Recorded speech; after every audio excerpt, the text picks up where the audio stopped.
What's up, y'all? One Piece One Life here, and guys, oh my god, actually, you know what? No, oh my emu, because at this stage, they may as well be the same thing. Because y'all, chapter 1150 of One Piece is out, and wow. When Emu possessed Gunko's body last chapter, I wasn't exactly sure what to expect from this one. But safe to say, not what we got. I'm not even gonna waste any more time, because this is gonna be chapter One Piece 1150 reviewed. And y'all strap in, because like I said, it gets crazy out here. One might say demonic. But before we get into it, y'all, please do me a favor. Like the video, subscribe to the channel for more One Piece content just like this every week, or other anime content, and share it around with all your friends who love the series. You know we always say here, let's get it going. Oh, make sure you subscribe to me and my boys over at CSY. We finally just got monetized. So the title of the chapter is Domi Reversi or Domi Reversi, I'm not sure which one. Clearly it looks Latin, and y'all, if this doesn't just give off esoteric demonic to you, I don't know what does. We get a continuation of the Yamato cover story, and what we see is that finally, Yamato has laid Yasuo's sword to rest at Yasuo's shrine. I'm not gonna lie, taking this long just for part 1 of the mission, that's irritating. Starting off with the chapter itself, we have the giants, like the parents of the kids who were kidnapped, rushing towards them now. As they're making sure that they're alright and everything, that's when Colin tells them that his dad got sent over the edge. As one of the dads comes closer and is like, okay, it's okay, like, let me just help you get out, that's when he suddenly just like pierced out of nowhere. And I'm not gonna lie, I wasn't sure if this was because of like Emu being there and like Emu did something, or if this was still the like invisible thorns from Summer's fruit. Regardless, with them down, you just look up and you see that Emu, well I guess to them it's still Gunko, but essentially Emu is there in Gunko's body just floating in the sky. They scream, "This is mayhem," and unleashes a gigantic burst of Conqueror's Haki, literally making all of them pass out and foam at the mouth. And then what we see is that Emu literally essentially is the devil, because now Gunko has some like demonic wings and one of those like kind of pitchfork tridents that demons usually have. Even Emu's demonic tail that we saw attacking Sabo during the reverie. Emu's just like, I shan't permit a rebellion. Killingham, is this really all that you can do? Killingham's immediately just like, oh please my lord, do not misunderstand. No, the nightmare creatures, there's still a lot more of them. The nightmare fissures are still open, and either way, I can revive them whenever I want. So Emu's just like, good. Summers, hurry up and shepherd all those urchins together. Summers is just like, once my lord, I'll get to it immediately. So there are two important things to note from this section. The first is that it turns out that Killingham can actually revive the defeated creatures whenever he wants to. Which is a note because I know that that was a question a lot of people had, whether if they're defeated, will they just like disappear into the ether, or can he just keep spamming this ability? And it looks like he can keep spamming it, so broken? But nah, what's even bigger is the fact that it looks like the God's Knights actually know about Emu's existence. Because they're revering to him, they know exactly who they're talking to, who this is. So I think the list of people that actually know that Emu exists and sits upon the empty throne may be bigger than we think. So back with the other Straw Hats, Jinbei's just like, so that was the woman who was here before, right? Why is she just in the sky and looking completely different? Robin's like, does anybody know where Luffy and the others are? Nami starts to say, oh yeah, Luffy, Zoro, and Sanji. And Brook is just like, what a great time for them to go to the realm of the dead, which is very true, but also seems priming, as we've been saying, that there's going to be a point when all of them come up together. Whole time, Robin is still trying to get out of the thorns. She just can't really do anything about it. So then Emu's just like, Summers, you understand, don't you? It is imperative that we establish an authority on this island so that they can pay us a ransom. And as Summers was just like, of course, my lord, what is a nation without its king? We see that he's just starting, his body is still reforming from Gabon's attack. And he's just like, damn, Gabon, that was painful. And first of all, the fact that he survived that is insanity. But my thinking is that whatever haki Gabon was using to prevent the regeneration turned off when he fell unconscious and fell into the underworld. But even then, to not immediately die? Fair enough. So as the giant warrior pirates are running towards the kids, that's when Gunko Emu pulls up in front of them. For the purposes of this, I'm just gonna call it Emu because Emu's in control right now. And Emu is like, Blue Ogre Dory, Red Ogre Brocky. From now on, the two of you shall be Elbaf's kings. Brocky's just mad as hell. He's like, you're a God's Knight. Grabs her out of the sky and is like, oh yeah, I'ma deal with you. Broggy's just like, Dory, take the rest of the guys and go help the kids. I'ma deal with this one and then follow you. So Broggy starts to ask, hey, how many of there are you anyway? And that's when things get shambolic. Imu's just like, Broggy, you will go to Elder Ja Rule, and you will take his head.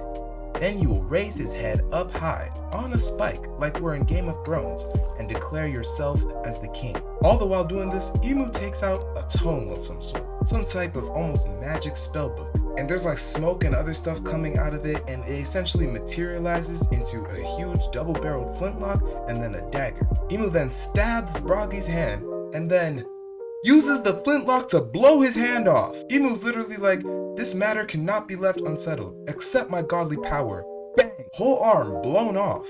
And like, you just have to imagine the pain and what this looks like in the anime. Ooh, Elbaf's anime is gonna be different. I'm so excited. All the other giants are just like, wait, the chief's arm, how the hell did he do that? And Imu's essentially just like, now, you shall cast aside your mortal body and become something stronger, become unyielding. The power you will gain from being under my domination is absolute.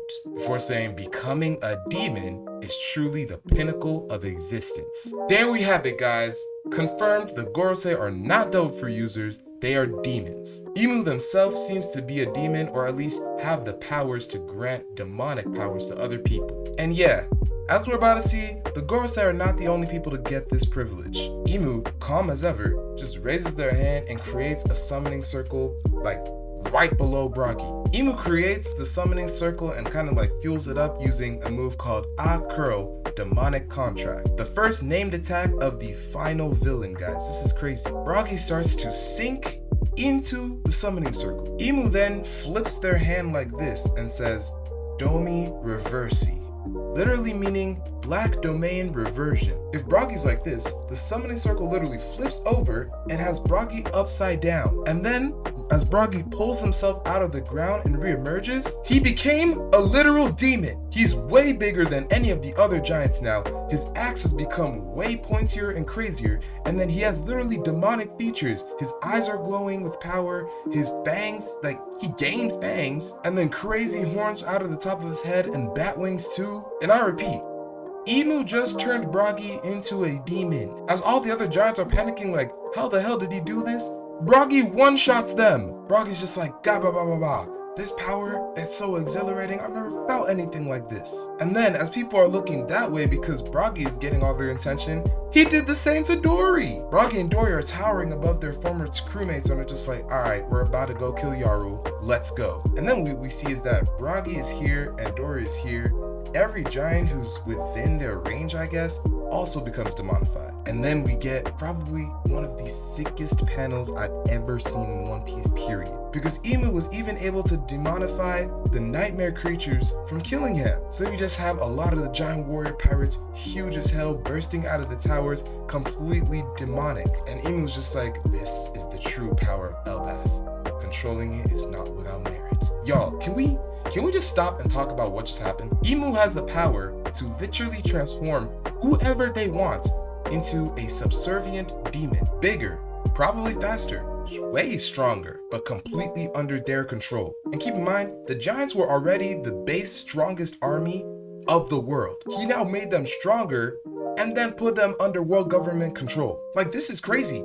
Who else can he do this to? You want to say it's because the giants, at the end of the day, a lot of them are fodder. But guys, you have to keep in mind, this is the end game villain's power. Imagine we roll up to the final war, we see a demonic Kaido, a demonic Big Mom. And you see, now I actually feel tension. Because see, when the God's Knights first arrived and they were doing their thing, I was like, okay, this is great for tension because it's putting the weaker Straw Hats on the table, seeing what they have. But at the end of the day, it was kind of like a, it's gonna get bad, but then Luffy, Loki, Zoro, and Sanji are gonna pull up and be able to fix things. But now it's at a level where I don't even know they can do anything about this. Say what you want, I don't even think Luffy is at the level right now to be able to even come anywhere near Imu. And even though this is just supposed to be like a watered down version of Imu, if this is the watered down version, I'm scared of what we're gonna see in the final war. And of course, just the last scene of the chapter is just people telling Ja Rule, listen, they're coming to kill you, you have to run away. And Ja Rule is just like, a warrior never runs away. So,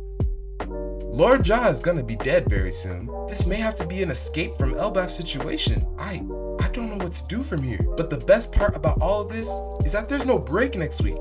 I knew that chapter 1150 had to be something crazy because usually every 50 hallmark is something very impactful, but this may be chapter of the year. And you know, if you had asked me before if I thought that anything could dethrone 1138, the mural chapter in my mind, I would have said there's no way. But this right here in my mind has to be the best chapter we've gotten maybe in the last stretch of 100 by far. But guys, are you scared right now? Like you genuinely feel terrified for the future of Elbaf and our heroes? What other crazy powers do you think that Emu has? Make sure you let me know all that and more in the comments below. That is the end of the video, y'all, because honestly, with all the double page spreads, this one was kind of a shorter one. But before we go, like it, subscribe, and share it around with all your friends who love the series, or anime and manga in general. You know what we always say here, I'm trying to build a community, but I need your help to do it. Also, thank you for 800. We're quickly pushing to 1K. That's gonna be all for me. I'll catch you on the next one, and always remember, guys, one piece, one life. I'm sorry, y'all. I'm too scared now. No, you know what? I have to go to church. I'm sorry. I have to go.